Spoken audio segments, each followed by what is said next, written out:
Question number 4। इसमें क्या दिया हुआ है? Rani purchased Vani's business with effect from 1 January 2015। अगर किसी के पास कोई और एडिशन की बुक है उसमें 15 की जगह 16 ईयर भी हो सकता है, 14 भी हो सकता है। तो ईयर्स को जो मैंने सोल्यूशन में भी लिखा है आप अपनी बुक के अकॉर्डिंगली एडजस्ट कर लेंगे। प्रॉफिट हमारे पास गिवन है हर एक ईयर का, तो 2012 का प्रॉफिट हमारे पास गिवन है 40,000, 2013 का 50,000 एंड 2014 का 45,000 हमारे पास गिवन है। ये इंफॉर्मेशन जितने भी है वो मैंने ऑलरेडी पहले लिख दी है, ठीक है। 2012 का 14, 13 का 50,000 एंड 14 का 45,000। अब ये जो प्रॉफिट है और इस क्वेश्चन की प्रेजेंटेशन इस वे से क्यों है, पहला तो एक क्वेश्चन, क्योंकि इसमें जो और इंफॉर्मेशन क्या लिखी थी कि इसमें कुछ एबनॉर्मल आइटम्स हैं, लॉसेस हैं, नॉन रिकरिंग इनकम्स हैं, तो उनकी कुछ एडजस्टमेंट्स करनी होगी। जब भी कभी एडजस्टमेंट से रिलेटेड क्वेश्चन होगा आप इसकी प्रेजेंटेशन इस वे से कर ले। इंडिविजुअल हर एक प्रॉफिट में से भी माइनस कर प्लस कर भी कर सकते हैं और आप ऐसे टेबल बनाकर भी इसको सॉल्व कर सकते हैं। तो हमने हर एक ईयर का profit as per statement profit लिख दिया, ईयर्स लिख दीजिए, एडजस्टमेंट रिक्वायर्ड जो होगी वो आगे क्वेश्चन जब पढ़ेंगे, and then we will be having normal profit. इसके बाद हमारे पास एडजस्टेड नॉर्मल प्रॉफिट आ जाएगा। अब एडजस्टमेंट्स पढ़ लेते हैं। 2012 में लिखा है इंक्लूडिंग एन एबनॉर्मल गेन। मैंने आपको बताया था कि जो एबनॉर्मल गेन होता है, एबनॉर्मल गेन क्या आ जाएगा कि जो अब फ्यूचर में दोबारा अक्कर नहीं करेगा, जो बार बार अक्कर नहीं करेगा, उसको हम क्या बोलते हैं? Abnormal items. जो एबनॉर्मल गेन होगा उसको क्या करेंगे हम? लेस करेंगे, क्योंकि एबनॉर्मल गेन से जो हमें अभी हुआ है इन कमिंग फ्यूचर, जो फ्यूचर जो होगा उसमें ये प्रॉफिट दोबारा अक्कर नहीं होगा। तो 5,000 का जो एबनॉर्मल गेन है इससे हम माइनस कर देंगे। इस 5,000 को हमने माइनस कर दिया। इसके बाद 2013 में after charging N abnormal loss, abnormal losses क्या होंगे? फ्यूचर में अक्कर नहीं होंगे। अब मेरे को जैसे 2013 में 10,000 का लॉस हुआ, ठीक है, तो क्या ये लॉस 2014 में दोबारा होगा? 2014 में ये लॉस दोबारा नहीं होगा, या रेगुलर इंटरवल्स में ये लॉस नहीं होगा। तो ये एबनॉर्मल जो चीजें होती हैं once in a blue moon, कभी कभार अगर कोई लॉस हो गया फ्यूचर में दोबारा अक्कर नहीं होगा, तो इससे फ्यूचर में हमारा प्रॉफिट इंक्रीज होगा, तो इसको हम प्लस कर देंगे। तो प्लस कितना किया अब हमने इसमें? 10,000। एंड 2014 में excluding 5,000 as insurance premium of firms property now to be insured. इन्होंने जो प्रॉफिट हमारे पास गिवन है इसमें जो इंश्योरेंस प्रीमियम है वो इंक्लूड नहीं है।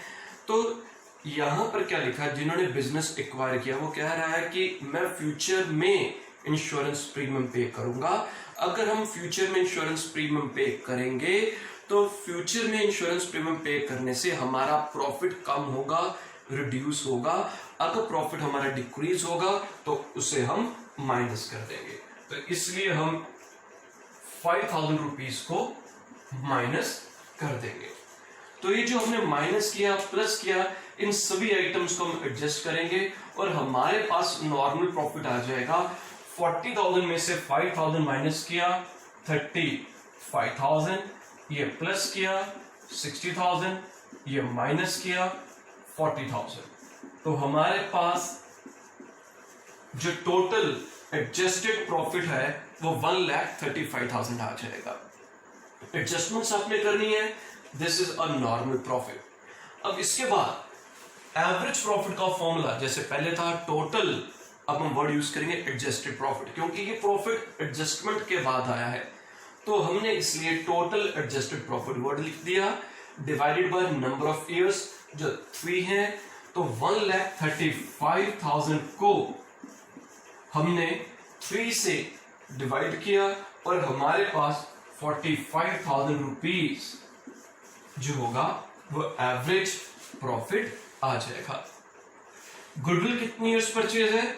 Goodwill is average profit multiply bye, question में आप देखेंगे 4 ईयर्स परचेज है, तो हम क्या करेंगे 45,000 को 4 के साथ मल्टीप्लाई हम कर देंगे, और 2 ईयर्स परचेज है तो हम इसको 2 से मल्टीप्लाई कर देंगे, और जब हम इसको 2 से मल्टीप्लाई कर देंगे तो गुडविल की वैल्यू जो होगी 190,000 रुपीज फर्म की आ जाएगी। ठीक है, आप देख लीजिएगा इस क्वेश्चन में, इससे से अगर कोई डाउट होगा तो पूछ लीजिएगा।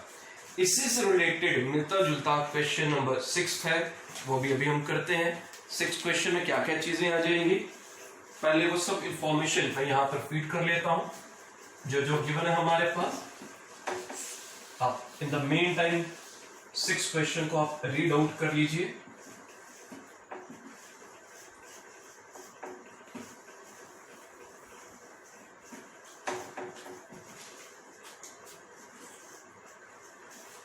तो 6 क्वेश्चन में 2014, 15, 15, 16, question number 6, 16, 17, 20,000 profit, 8,000 loss and 1,05,000 हमारे पास प्रॉफिट है। ठीक है जी, अब इसमें जब हम एडजस्टमेंट्स करेंगे, अब क्वेश्चन रीड आउट कर लेते हैं। Goodwill to be valued at 2 years purchase of 3 years normal profit of the firm.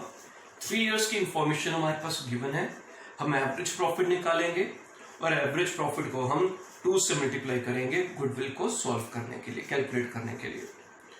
Profit 2014-15 का हमारे पास गिवन है 20,000, जो हमने प्रॉफिट एज पर स्टेटमेंट में लिखा है। इसके आगे ब्रैकेट्स में लिखा है इंक्लूडिंग इंश्योरेंस क्लेम रिसीव्ड 40,000। अब जो इंश्योरेंस क्लेम रिसीव्ड हुआ ये नॉन रेकरिंग इनकम है, ये बार बार हमें क्लेम कब मिलेगा, अगर कोई लॉस हुआ होगा एबनॉर्मल नेचर का, कोई फायर अकर होगी या किसी और किस्म का कोई लॉस हो गया, एक्सीडेंट हो गया तो क्लेम मिला, तो जो लॉस है वो भी एबनॉर्मल नेचर का है और जो क्लेम हमें मिलेगा वो भी नॉन रेकरिंग है, एबनॉर्मल नेचर का है, हमें बार बार क्लेम नहीं मिलेगा। इससे फ्यूचर में हमें दोबारा अगर नहीं मिलेगा तो फ्यूचर में हमारा प्रॉफिट कम होगा।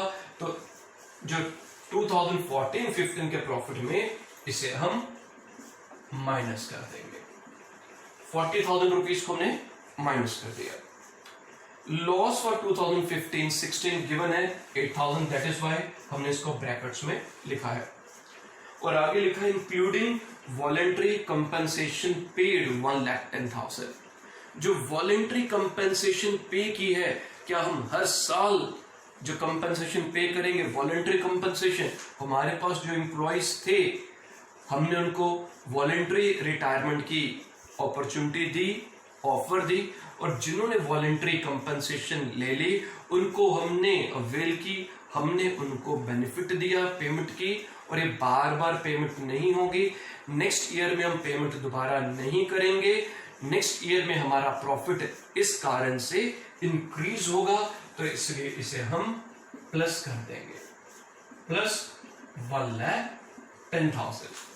नेक्स्ट ईयर में प्रॉफिट 2016-17 का 1,05,000 गिवन है, including profit of 25,000 on the sale of fix asset. तो profit on sale of fix asset again future में दोबारा अक्कर नहीं करेगा, इससे फ्यूचर प्रॉफिट हमारा डिक्रीज होगा, और अगर डिक्रीज होगा तो हम इसे माइनस कर देंगे। अब इसको एडजस्ट करते हैं हम, 20,000 में से 40,000 माइनस किया तो ये हमारे पास माइनस में 20,000 आ रहा है। ठीक है। 8,000 में 1,10,000 हमने प्लस किया तो 1,02,000 हमारा प्लस में आ रहा है, और लास्ट वाले में भी 80,000 रुपीज हमारे प्लस में वैल्यू आ रही है।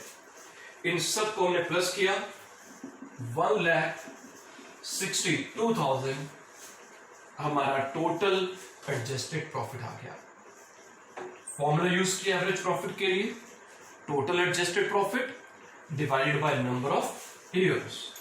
तो 1,62,000 डिवाइडेड बाय 3 से डिवाइड करेंगे, 54,000 रुपीज हमारे पास एवरेज प्रॉफिट आ जाएगा। गुडविल का formula average profit multiply by number of years purchase. कितने number of years purchase question में गिवन था? 2, तो 2 से मल्टीप्लाई करेंगे और गुडविल की वैल्यू 1,08,000 रुपीज आ जाएगी। तो मैंने आपको जैसे बताया था कि जो भी अबनॉर्मल आइटम्स होती हैं, अगर क्वेश्चन में दी होंगी हम उनको एडजस्ट करेंगे। अगर एक्सक्यूज मी, अगर किसी से हमारा प्रॉफिट इंक्रीज होगा उसको हम ऐड करेंगे, और अगर किसी एडजस्टमेंट की वजह से फ्यूचर में प्रॉफिट हमारा डिक्रीज होगा तो उनको हम माइनस करेंगे। ऐसे ही हमने इस क्वेश्चन में भी किया, 6th में, 4th में भी वैसे ही किया। ठीक है, आप इन क्वेश्चंस को खुद सॉल्व करिए, जो इलिस्ट्रेशंस एग्जांपल्स हैं उनको भी सॉल्व करिए। कोई भी डाउट्स है अगेन व्हाट्सएप पर आप पूछ सकते हैं। ज्यादा से ज्यादा चैनल को सब्सक्राइब करिए ताकि हम और बेहतर आप लोगों को सुविधाएं देते चलें, आप लोगों को बेहतर पढ़ाएं। आप लोगों की कोई भी जो वैल्यूएबल सजेशंस हैं मोस्ट वेलकम। घर पर रहें। ठीक है जी, God bless you, thank you.